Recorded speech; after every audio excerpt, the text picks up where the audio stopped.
Hello good morning to all. आज हम discuss करेंगे R M N C H plus N strategy. यह strategy अगर इस स्ट्रेटजी का अगर हिस्ट्री के बारे में हम बात करें तो नेशनल हेल्थ मिशन 2013 के साथ ये स्ट्रेटजी कम्स आउट हुई थी। ठीक है, या हम ये कहें कि नेशनल हेल्थ मिशन 2013 का जो हार्ट स्ट्रेटजी था वो था R M N C A H plus N strategy. ठीक है, तो इससे पहले की अगर बात करें तो 2005 में जो लॉन्च किया था गवर्नमेंट ऑफ इंडिया ने वो था NRHM। ठीक है, NRHM के बाद में 2013 के अंदर फरवरी 2013 में NHM प्लस NUHM ये दो प्रोग्राम लॉन्च किए। अगर हम ये कहें कि NHM एक अम्ब्रेला है जिसके नीचे नेशनल रूरल हेल्थ मिशन और नेशनल अर्बन हेल्थ मिशन ये दोनों मिशन किसके अंडर में आते हैं? NHM के अंडर में। ठीक है, तो 2013 के अंदर ही ये स्ट्रेटजी कम्स आउट हुई RMNCH प्लस एन।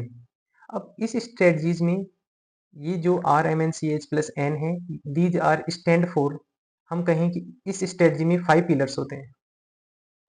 5 पिलर्स जो किस नाम से हम कहेंगे? Reproductive R four reproductive, M four maternal and N four neonatal and C four children and A four adolescent. ठीक है, तो यहाँ जो 5 कंपोनेंट्स हैं उन्हीं को क्या कह दिया यहाँ पर? 5 पिलर स्ट्रेटजी।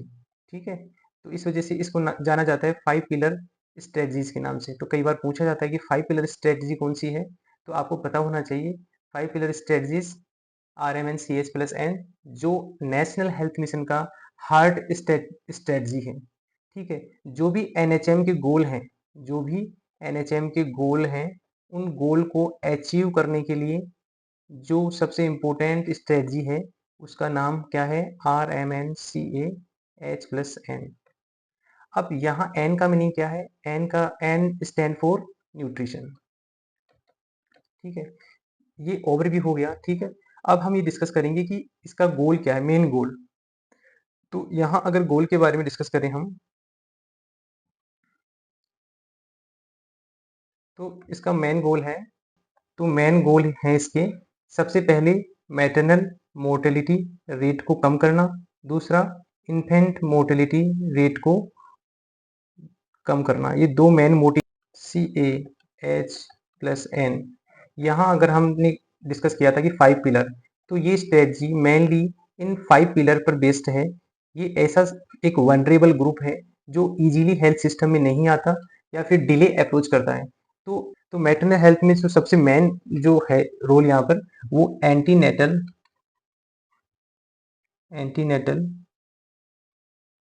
केयर का है। ठीक है, इसमें हम क्या करते हैं एंटीनेटल केयर में? यहाँ पर रूल आउट करते हैं किसको? हाई रिस्क प्रेगनेंसी को। हाई रिस्क प्रेगनेंसी जैसे एग्जांपल प्री एक्लेम्सिया।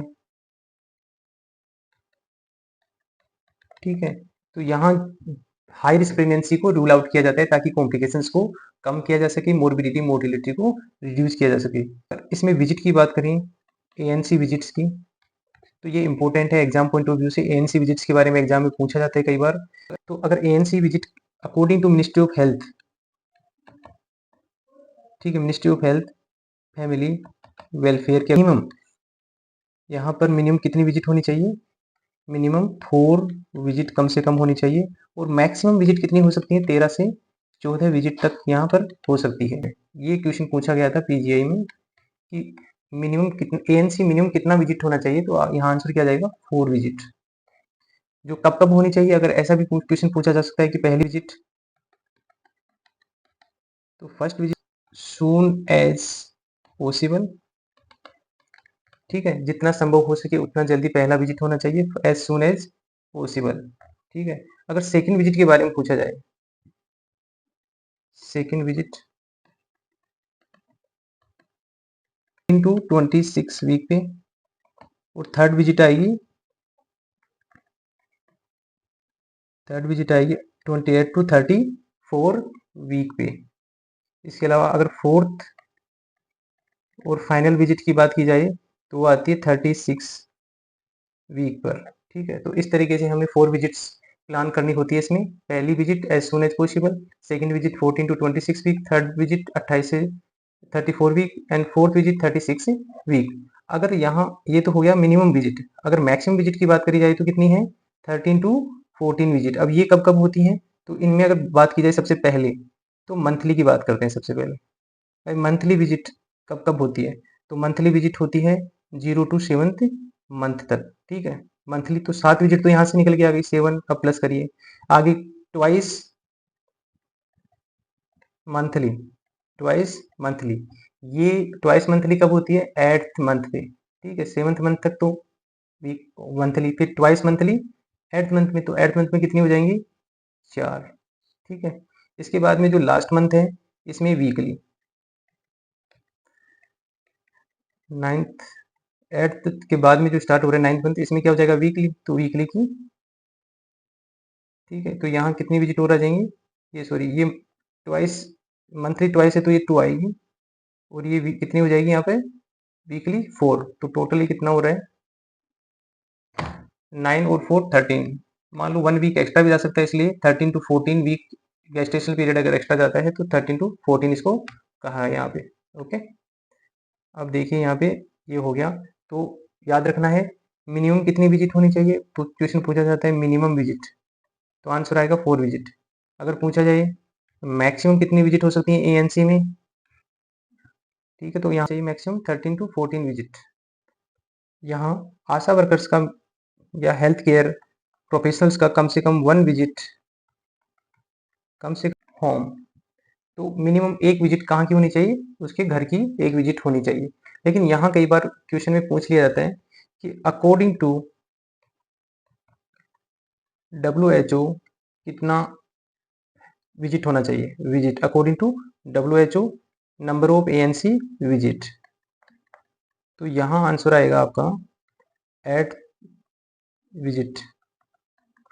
अब 8 विजिट कैसे आएंगी, वो आएगी अकॉर्डिंग टू ट्राइमेस्टर। यहाँ बताना है आपको, फर्स्ट ट्राइमेस्टर, सेकेंड ट्राइमेस्टर और थर्ड ट्राइमेस्टर। तो अकॉर्डिंग टू ट्राइमेस्टर की अगर बात करें तो फर्स्ट ट्राइमेस्टर में मिनिमम 1 विजिट होनी चाहिए, सेकेंड ट्राइमेस्टर में मिनिमम 2 विजिट होनी चाहिए और थर्ड ट्राइमेस्टर में 5 विजिट। तो टोटल कितनी विजिट हो गई ये 8 विजिट। यहाँ 4 विजिट है पोस्ट नेटल केयर में। फर्स्ट विजिट है first day of delivery, second third day of delivery, third seventh day of delivery and fourth 6 about the nutritional requirement in pregnancy. तो यहाँ जो एक्स्ट्रा कैलोरी की जरूरत पड़ती है प्रेगनेंसी में वो कितना पड़ता है 550 kilo calorie per day extra additional energy की जरूरत पड़ती है, कितना 350 किलो कैलोरी पर डे। ठीक है, अब यहाँ ये जरूरत पड़ती है सेकेंड टू थर्ड ट्राइमेस्टर में, no need in first trimester, ये याद रखना, no need additional calorie in first trimester. Okay, now कुछ एडिशनल है यहाँ पर, कैल्शियम हो गया, प्रोटीन हो गया, तो इसके बारे में टेबल की हेल्प से हम डिस्कस कर लेते हैं कि यहाँ प्रोटीन की बात की जाए तो प्रोटीन थर्ड ट्राइमेस्टर में कितना एडिशनल होता है, सबसे ज़्यादा 22 कैलोरी एक्स्ट्रा चाहिए थर्ड ट्राइमेस्टर में। जबकि एनर्जी की बात करें तो हमने डिस्कस कर लिया था 350 चाहिए सेकेंड एंड थर्ड ट्राइमेस्टर में रिक्वायर्ड रहता है इसका, no need in first trimester. And iron की बात करें तो यहाँ आयरन का कितना रिक्वायरमेंट रहता है first to third trimester extra 27, but iron start किया जाता है सेकेंड ट्राइमेस्टर से।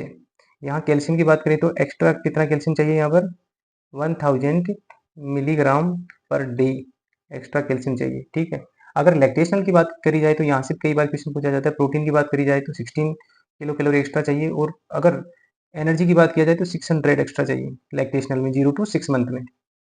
ठीक है, और अगर कैल्शियम की बात की जाए तो 1200 milligram calcium per day extra चाहिए। तो यहाँ high calcium required, high kilo calorie required. ठीक है, तो ये यहाँ याद रखना है कि एनर्जी और कैल्शियम ज़्यादा रिक्वायर्ड होता है, प्रेगनेंसी भी ज़्यादा रिक्वायर्ड होता है किसमें, लैक्टेशन में। ठीक है, तो ये पॉइंट आपको याद रखना है यहाँ पे। नेक्स्ट हम डिस्कस करेंगे कि प्रेगनेंसी में स्क्रीनिंग मेथड्स क्या हैं। ठीक है, तो रूरल एरिया की बात करी जाए तो रूरल एरिया में according to health facility availability यहाँ पर जो फोकस किया जाता है वो एचबी लेवल। ठीक है, एचबी लेवल के साथ में यहाँ sugar, urine sugar plus protein, sugar और प्रोटीन यूरिन में टेस्ट कर सकते हैं, एचबी लेवल चेक कर सकते हैं। और साथ में अगर वो मलेरिया एंडेमिक है, मलेरिया एंडेमिक है, उस एरिया में मलेरिया के केसेस कंटिन्यूस आ रहे हैं तो मलेरिया के लिए भी जांच कर सकते हैं। तो ये बेसिक स्क्रीनिंग टेस्ट है जो प्रेगनेंसी के लिए किए जाते हैं। एचबी लेवल ड्रॉप होता है मोस्ट ऑफ लेडीज में, तो एचबी लेवल करना है। और प्री एक्लेम्पसिया को आइडेंटिफाई करने के लिए यूरिन में प्रोटीन देखना है। ठीक है, तो ये इम्पोर्टेंट है। अगर अर्बन एरिया में according to increase health facilities, यहाँ पर हम ये तो चेक करना ही है, कुछ एडिशनल चेक कर सकते हैं जैसे गैस्ट्रेशनल डायबिटीज़ मेलाइटस। साथ में क्या करवा सकते हैं, वायरल मार्कर करा सकते हैं। ठीक है, वीडीआरएल करा सकते हैं, वीडीआरएल फॉर सिफिलिस। ये मेन टेस्ट होते हैं जो स्क्रीनिंग की जाती है प्रेगनेंसीज में। Now we discuss next we discuss about vaccine in pregnancy. अगर वैक्सीन की बात, yes, now we discuss vaccine in pregnancy. जो वैक्सीन पहले यूज होता था tetanus toxoid, it replaced by TT, replaced by, किससे कर दिया इसको, टिटनेस टीडी से, डिप्थीरिया के साथ आ गया। यहाँ डिप्थीरिया का वीक फॉर्म होता है, यहाँ एक होता है टिटनेस टॉक्सोइड प्लस डिप्थीरिया का वीक फॉर्म होता है। तो ये टीडी जो मेन इसका इफेक्ट होता है वो मदर एंड चाइल्ड दोनों पर होता है। दोनों प्रिवेंट होते हैं, both are prevent from tetanus and diphtheria in